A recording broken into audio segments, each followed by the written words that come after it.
Hello, dear friends. Thank you for being here with me today. This time, I want to share the making of a figure who did not arrive gently in the usual way. Not as comfort, not as sweetness, not even as a clear idea. She came more like a presence, a dark hush, a black feather crossing the mind, a face with closed eyes, a woman who does not look outward because her work is elsewhere. I called her Cygnus, like the constellation of the swan.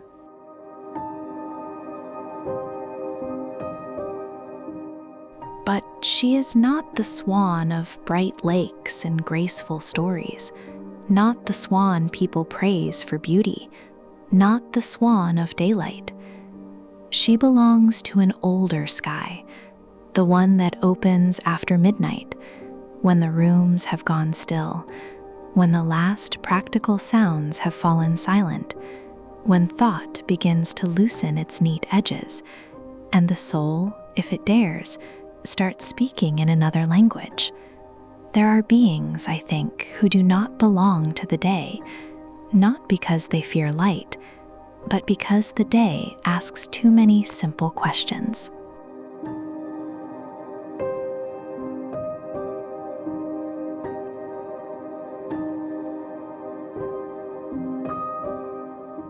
What do you do?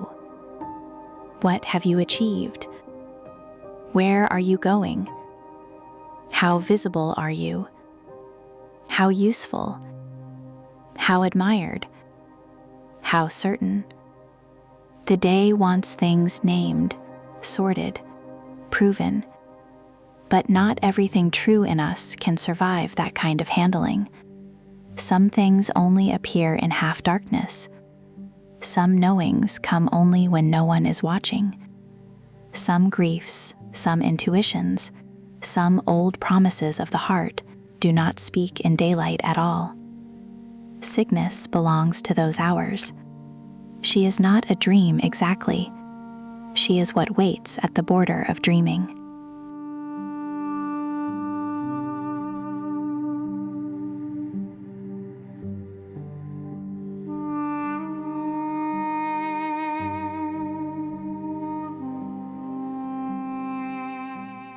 That narrow corridor between the last waking thought and the first real descent into sleep. Most people pass through it without noticing, but it is full of abandoned things. Not objects, not ordinary memories either. I mean the more fragile things, a fear that never found words, a sentence almost spoken and swallowed back down, a face that returns in sleep because it was not properly mourned in daylight, a longing that survives for years simply because no one had the courage to name it aloud. These things do not vanish. They gather. They drift through the inward dark, looking for somewhere to rest. And this, in my mind, is where Cygnus begins.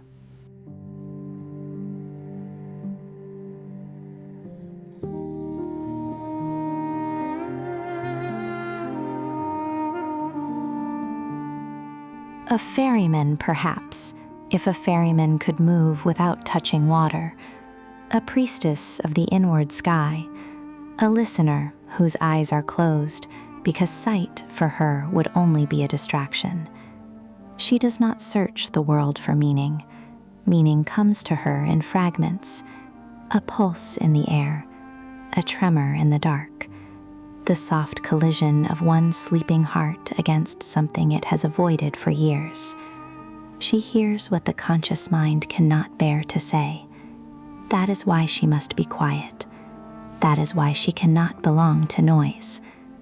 While I shape her face, I keep thinking that she must never appear too eager to be understood.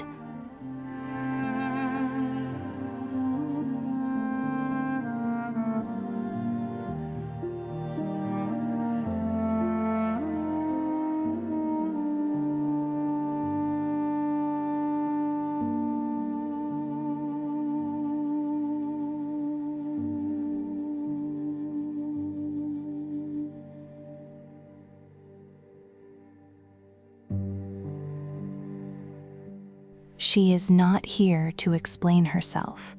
That would make her smaller than she is. Some beings should remain partially unreadable, not out of arrogance, but out of fidelity to their own nature. Cygnus is one of them. She lowers her head, and the whole figure seems to turn inward, not in shame, but in attention, as if the visible world were merely the surface of a lake, and she were listening beneath it. Her hands, too, cannot be ordinary. They carry eyes, watchful, strange, impossible hands, because sometimes we understand with the hands before we understand with the mind.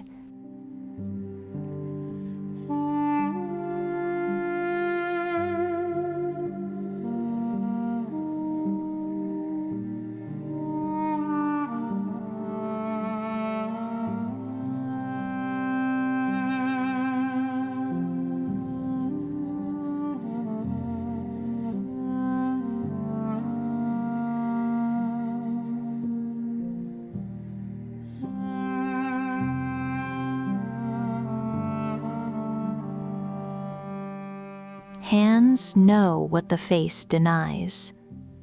Hands know what grief weighs. Hands know when a room is wrong for us. Hands know the truth of materials, of wounds, of gestures repeated too many times.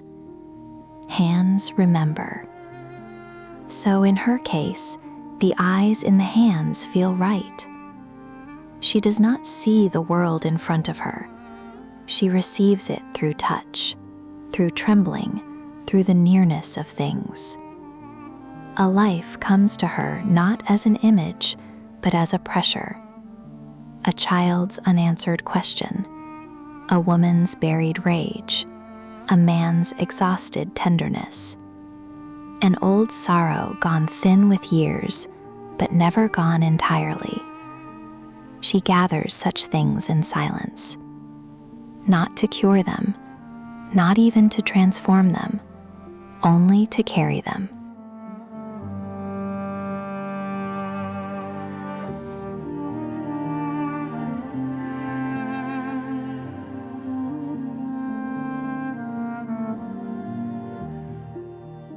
Because some things do not need fixing first, they need carrying. And sometimes that is the kinder miracle. The swan around her neck, black, soft, half bird and half night, is not a symbol in the tidy sense. It is more like a companion species, a creature of the same order of reality. I imagine it as the form her listening takes when it must move close to the body.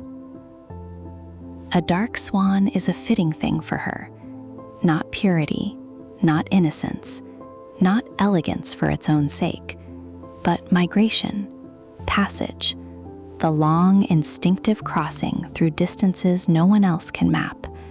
Birds know where to go long before humans can explain the season.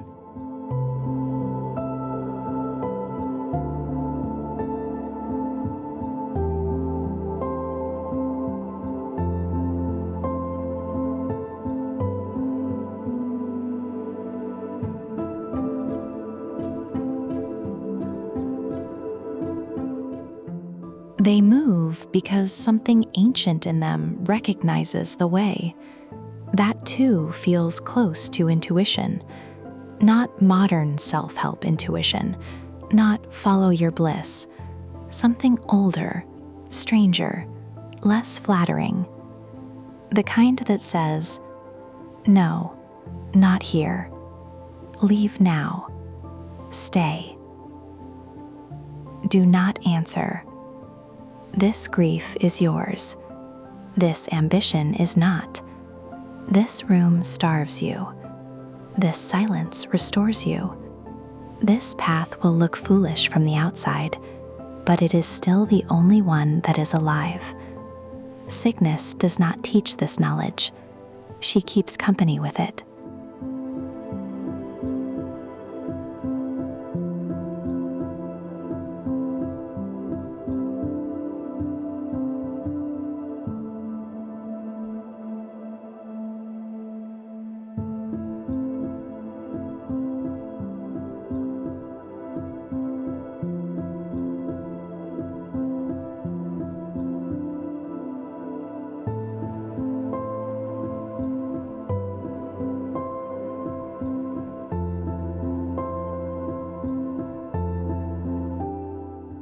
If I imagine her in motion, I do not see her walking through cities or crossing fields.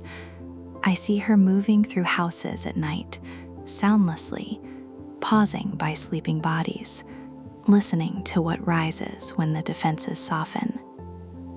She stops at the bed of someone who has become too tired to distinguish between duty and devotion. At the narrow sofa where someone has fallen asleep with the lamp still on and a book open on their chest, pretending they are fine. At the child's room where questions about death have been answered too neatly and the real question still hangs in the air like a moth. At the bedside of the old woman who no longer speaks much in the day, but whose dreams are full of whole conversations. Cygnus listens. The dark swan lifts its head. The inward sky opens.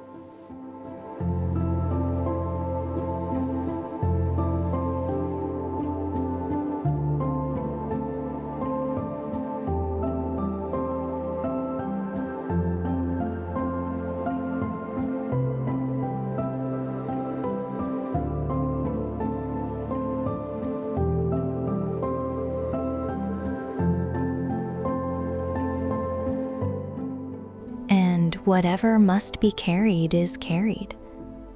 Not erased, not redeemed in some bright theatrical way, simply taken from one shore of the night to another, so that by morning the dreamer can go on living. A little marked, a little altered, but not torn open. That, I think, is her work. And perhaps that is why she sits on a constellation. Cygnus beneath her feet is not a decorative base. It is her map.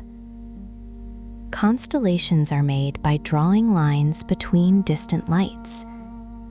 The stars themselves are separate, cold, far apart. The image exists because someone, somewhere, once looked upward and insisted on connection. Perhaps the soul works the same way.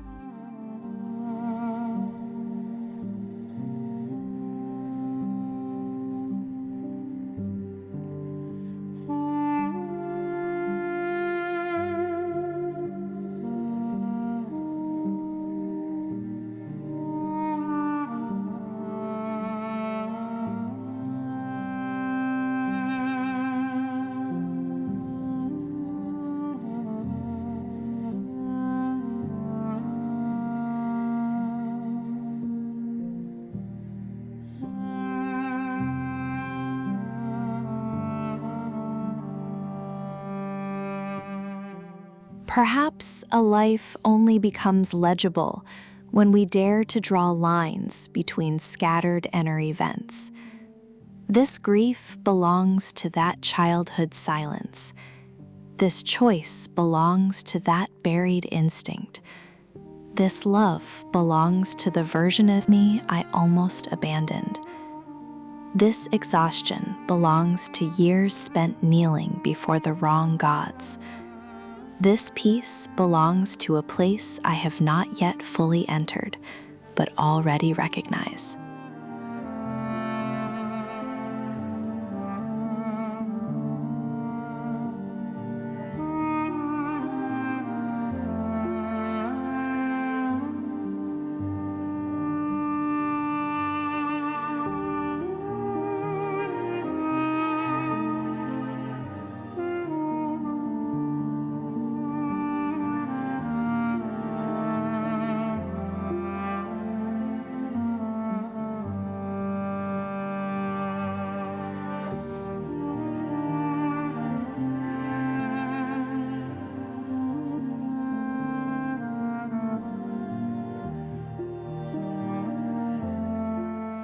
Point by point, something appears. Not a perfect answer, not a career plan, not a slogan, a pattern, enough to stand on, enough to keep walking. Because she is not here to flatter the modern obsession with clarity. She belongs to the older knowledge, that much of the self is learned by living with its shadows, that some truths arrive only through repetition, and that intuition is often slow, inconvenient, and impossible to defend to the wrong people. And if the world feels loud and bright in all the wrong ways, I hope you remember that not all true things belong to the day. Some truths wait for dusk. Some guidance arrives with lowered eyes. Some parts of the soul can only be heard when the visible world softens its grip.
Until next time, take gentle care of yourself.